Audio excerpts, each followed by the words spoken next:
Hi everyone, I'm Erica and welcome to Friday Sews. It's been a week. It's been a week.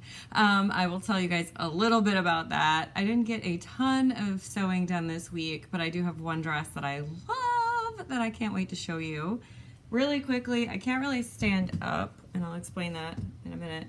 But today I'm wearing a Sinclair Patterns Yasmin dress. This one has short sleeves. It's made of a rayon cotton spandex blend.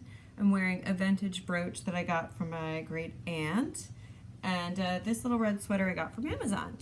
So that is my outfit today, and it's pretty comfy. It's sunny right now, which is glorious, but the weather dramatically changed here. So we went from having like 70-degree weather to like barely 60 degrees. So we lost a lot of temperature overnight. So my sinuses and my headaches and everything just went crazy. But let me show you the two things that I have been working on this week, and then I'll tell you some of the life blather. So I'm not going to be trying this on for you guys today because I don't have it in me. But I will tell you all about it, and then I'm going to actually insert a video of me wearing it because I wore it all day Tuesday when the weather was nice. So this is one of the two fabrics that I said I wanted to work with, and the cat's trying to eat it. So this is there it is in frame. This is that tropical print fabric that I wanted to work with. And this dress is a mashup of two patterns plus a hack. So the bodice is the Ragamuffin Bonnie sleeveless dress pattern. And it has cups, it has this little tie detail, and then it has a waist seam. And then the bottom is the tulip skirt from the Ragamuffin Patterns Billy wrap dress. So it's a full tulip. And then I actually hacked it to have these little front pleats just to give it a little bit more interest. Here's the back. The dress itself, the bodice is fully lined. So I'll go ahead and turn it inside out for you. So yeah, it's fully lined bodice, self-lined. I'll untie it. So it has this little tie section in the front, and then turning it back the right way around. So because it's fully lined, I could, in theory, wear this dress without a bra. It's very low cut, so I really kind of need a bra with it. But it's got these shaped cups, and because it's double layered, this is a double rush poly. It actually, if it was a little bit less revealing, I would wear this without a bra because during the warmer months, it's quite secure feeling. So yeah, the dress comes a little bit below my knee. I will insert video of me wearing it on Monday right now.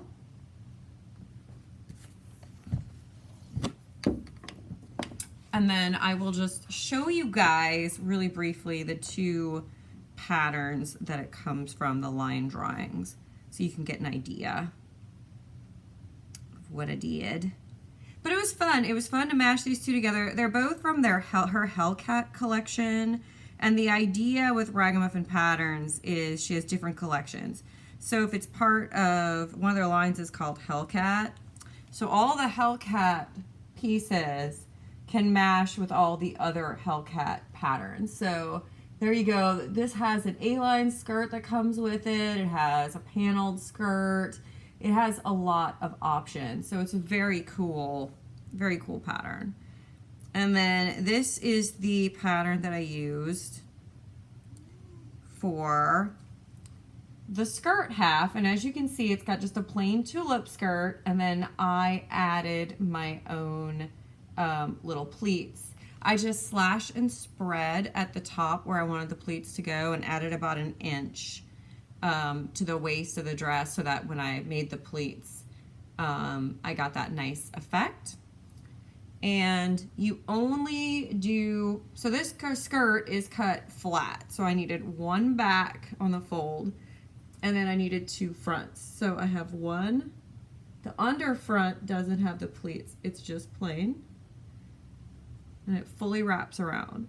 And then the overskirt is the one with those little pleats. And that just makes it sit really nicely. So I'm very happy. I could definitely see myself making this again.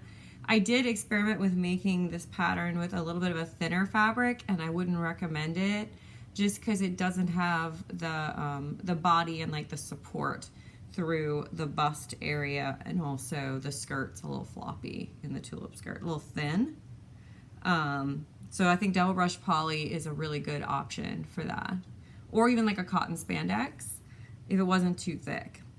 And then the other thing I'm doing is I'm working on this. It's a 1940s bolero pattern, and I'm making it out of some ancient stash yarn. So this is, does anyone remember Lion Brand Cotton Ease yarn? This is what this is.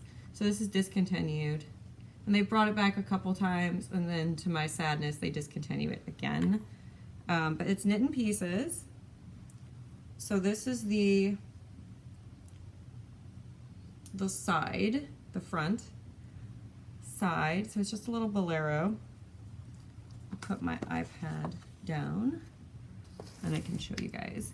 So this is a cotton acrylic blend yarn. Like I said, I loved this yarn when it was still available. So I bought a bunch, and now it's discontinued.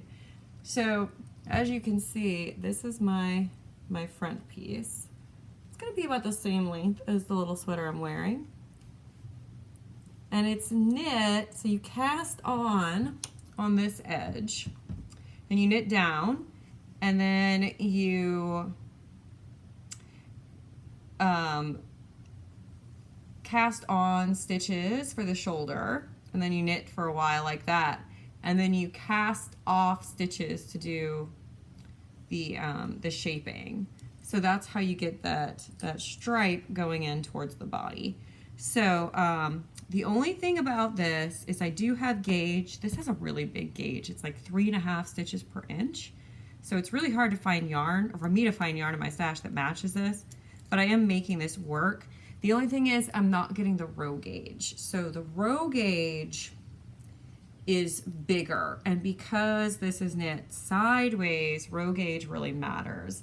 So what I'm having to do is I'm gonna have to knit, I'd say 5 extra rows to get the width I need through the body. And what I'm actually gonna do is I'm gonna measure this little sweater I'm wearing, because I like the fit of this, because this can button, but it's very fitted. So I'm gonna measure this sweater in the front, and then I will stop knitting this when it's the same measurement as that, minus the little button bands. So that's my plan. So why has this week been so crazy? Why have I had such low sojo? What's been going on? We're sleeping in my living room.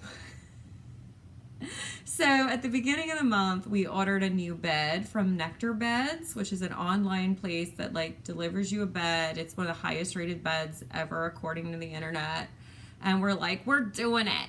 So because our old bed is a king size bed, and we got it when we moved into this house, which is like over 10 years ago. So it was old, and it was collapsing in places, and we were having back pain, and it's like, all right, we gotta do something. So my husband did exhaustive research. We found the Nectar bed. We ordered the bed. It took almost 20 days to get here. So, okay, whatever. So then we very excitedly moved our bed to the dining room, which is where I'm filming right now. So behind me is our whole bed on the floor. And then we got the Nectar bed. The Nectar bed comes in a box. So they like wrap it up and then like compress it because it's memory foam. So it's like a can of biscuits. Like if you ever gotten like those Pillsbury cans of biscuits from the supermarket, and you open it by like pressing it with a spoon, and then it's like pff, it pops and you're like scared you're gonna put out your eye. Yeah, that, but a king size bed. So the box we got was like 4.5 feet tall, and then you have to open it do the biscuit pop and open the bed and lay it out on your bed frame, and then let it, like, the memory foam is compressed, so it has to go back to normal. So you just let it sit for 24 to 48 hours until it puffs back up and it reaches 11 inches, because it's an 11-inch tall mattress. So we did that. And you can't sleep on it while the bed is cooking, so we had to sleep in the living room. Okay, sure. So that's what we've been doing. Well, the bed somehow got damaged before it was sent to us. So it has this, like, crushed spot. There's like a crease in it. So the whole bed is 11 inches tall, and then there's like this dented area that's like 2 inches tall. So it was completely smashed. So we contacted them, and they're sending a new bed, but it could be over a week before we get it. And oh my gosh, it's such a thing. Like, it's been, like I said, a rough couple days, and it's just stressful, because at first when we contacted them, they're like, it'll probably just fix itself, wait days. So we finally sent them pictures again, and we're like, hey, this is crushed. I mean, when you look at the bed, most of it's stable, and then there's like the crushed bit made the end go up. So the end, it's my side, by the way. The side I would have to sleep on is like a good 4 inches taller than where my head is.